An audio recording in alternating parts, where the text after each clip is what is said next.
Welcome to Washington. I'm Britt Hill with 2 weeks to go, and George W. Bush still leading. The Gore campaign began a major effort to portray the Texas governor as a threat to the nation's prosperity, its elderly, and its place in the world. He even managed to find a voter who would qualify for a Bush tax cut and feels threatened by that. Correspondent Jim Angle has the story. As the campaign heads into its final 15 days, Al Gore has a new shtick. He plans to start many days off with a family, supposedly at the kitchen table. The first day, though, in Portland, was at a startup business selling a high-end Asian tea called Nirvana. And with only a little coaching, Gore was able to coax the owner, Heather Howitt, to reject the Bush tax cut. I am so absolutely against that. I think it's so important to take care of everybody else that's there. Gore's been struggling to blunt support for George W. Bush in the Northwest, but votes a vote. So on this trip, he was also running against Ralph Nader, who gets as much as 6% in recent polls here. Gore was asked about Nader and bristled at Nader's criticism that Gore makes too many compromises on the environment. Aboard Air Force Two on the way to Everett, Washington, Gore had plenty to say. I will stack my environmental record against anyone, including him. And Gore raised an issue that could make the difference in states like Washington and Oregon, where Gore's lead is razor thin. My task is not to tell those people that that a vote for Nader is a vote for Bush. That may be true, but my task is to convince them to vote enthusiastically for me. Then, at the rally in an airport hangar in Everett, Washington, Gore noted there are only 15 days left till Election Day and said that's a long time if your objective is to hold the ball and run out the clock, which is what he said Bush is doing. 15 days is a long time if you are trying to hide behind tracking polls and not engage on the issues because the people disagree with you. There's a hint of frustration in Gore's voice. After all, his campaign keeps firing salvos at Bush, first on one issue, then another, and still Bush maintains a lead in the polls. Now, they have tightened in the last few days to the extent that Gore is now claiming that he has the momentum. Gore usually won't even talk about the polls, but with 2 weeks left and his opponent maintaining a small but stubborn lead, perhaps Gore felt it was time for an encouraging word. Britt? Jim, thank you very much. We want to come back to you there. Please stay with us. George W. Bush began his work week facing the tricky task of holding on to his lead without sitting on it and letting his aggressive opponent gain the initiative. He's trying to get a little help from his friends, the nation's 28 GOP governors, and pounding away at Al Gore for what Bush claims Gore has not done in the past and would not do in the future. Correspondent Carl Cameron reports. Under the banner Barnstorm for Reform, George W. Bush began what will be a daily drumbeat promoting his agenda for the final 2-week sprint. Better schools, fairer taxes, stronger military, security for our seniors. These reforms are coming to Washington, D.C. Bush hopes to energize the GOP grassroots and at the same time court women and moderates with a tough comparison of his pro-family message to Al Gore's. I'll work for children and their parents. He will work for the entrenched interests that fund his campaign. On education, I will challenge the status quo. He is the status quo. At Bush's side and separately, 28 of the nation's GOP governors are carrying the governor's message cross-country, hoping to also woo swing voters and undecideds. Tell your friends, tell your open-minded Democrats and independents, this is the Gore approach. No innovation, no imagination, no flexibility, and no accountability. When it comes to reform, Bush predicted that Gore would be the, quote, obstacle in chief, and used one of the vice president's own lines to ridicule Gore's targeted tax cuts for certain groups and or purposes. If you do this, you get a tax cut. If you do that, you get a tax cut. Well, you might call it an iffy tax scheme. Questions about Gore's trustworthiness are now a constant. Mr. Gore doesn't even want an honest discussion, and that is proven by his television ads.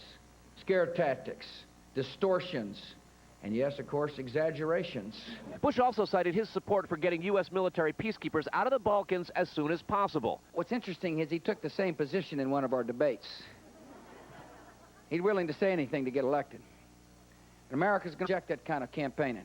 As Bush steps up the number of rallies cross-country to get out the vote, so too will the Republican National Committee and his campaign ratchet up the number of television advertisements and direct mail.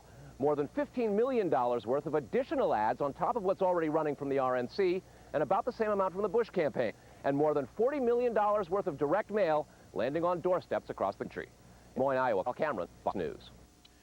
George W. Bush headed on to Wisconsin, which may prove to be the quintessential battleground state in this election. So it's no surprise that Gore and he will both be back in the state. Gore on Thursday. Voters there are split on the issues, and their independent ways are appealing both parties. Fox News' Steve Brown has more on why both candidates are reaching for the state's moderate voters. In the battleground state of Wisconsin, there is a little common ground for backers of George W. Bush and Al Gore. Wisconsin will have a big voice when it comes election day. And that is why the Bush and Gore camps have spent so much time and money in Wisconsin. The state, which is on Democratic in the last 3 presidential races, has a history of stubbornly independent politics. This is an independent state. It always has been. People do not necessarily make up their minds based on party affiliation, and there'll be no difference this time. For both campaigns, the focus Monday was women, who tend to be even more independent when it comes to party politics. The W is for Women tour pulled into Milwaukee, hoping to sway some of Wisconsin's independent women voters. Not to be outdone, cross town, Gore supporters fired back. W is not for women. W is for wealthy, and that's who George W. Bush is going to support. When it comes to people in Wisconsin, they only agree upon one thing, and that is the Green Bay Packers are the greatest football team to ever play. Yeah. Governor Bush used that to his advantage last month, making time for an impromptu visit to a Packers practice. Not to be outdone, the vice president chose Green Bay for the July announcement of Bill Bradley's endorsement. Wisconsin polls suggest that Bush does have a slight lead here, but neither side is willing to concede anything in this contest. Both camps, the Bush and the Gore campaigns, plan on being back here in Wisconsin later this week, and the TV advertising blitzes, they will continue, all in an effort to win over Wisconsin. In Milwaukee, Steve Brown, Fox News. The National Daily Tracking polls show that after watching last week's debate, more voters still continue to support George W. Bush over Al Gore. The Battleground 2000 survey shows the Texas governor with a 5-point lead in a 4-way matchup. The Rasmussen Portrait of America survey shows Mr. Bush with a 6-point advantage, 47 to 41%. But the USA Today CNN Gallup poll, which has been all over the place, now shows a much tighter race, with the governor 2 points ahead of the vice president, 46 to 44%. And Reuters MSNBC poll also shows Mr. Bush just 2 points ahead. Coming up, if one of the issues in the Virginia Senate race is character, why are both candidates getting increasingly negative? I'll tell you about that. One of them is usually tense and worried behind its outward facade. The other, confident and excited, trying not to seem overconfident. For more on this, I'm joined by the correspondents covering the Bush and Gore campaign. First by Jim Angle, who is on Gore. Jim, give us some sense from the road of what it feels like there with the Gore campaign, how he seems, how worried or unworried are they at this stage? The race is now within the margin of error in most of the overnight tracking samples. Well, he seems upbeat, but there's a little hint of frustration and a little sense that they are struggling against Bush. Look, they have fired everything they've got at this guy, and he still stays in the lead. For instance, today, Gore was saying, because the polls have been tightening, that he now has the momentum. And he said, we have the momentum even in a state like Minnesota, he says. Now, if they're trying to come from behind in Minnesota and places like Washington and Oregon and many other states where the Democrats have won in 1992 and 96, and they are struggling against George W. Bush, obviously they know they've got their hands full, and one does get the sense that they are fully aware of that. Gore is upbeat, energetic. He's been here before. As one advisor says, we're like the Yankees. We've been here before. We know how to play in the clutch. They clearly think they are playing in the clutch. Now, Jim, talk to me about what they're doing by way of the last effort. What's the big push? Where are the ads going? Where are the buys going? And what are the issues they're going to use? Well, you've got, at this point, of course, every campaign stop, every voter, every speech counts. They have gone nuclear here in the last 2 weeks. They are now up in 19 states in their ads. The campaign has doubled. When you say they're up, that's Jim, that means when they're up, you mean they're up on the air. They're on the air. Right. I'm sorry. They're on the air in 19 states. They went from 11 states to 19 starting today. They went from spending $2 million a week to spending $4 million a week on television ads.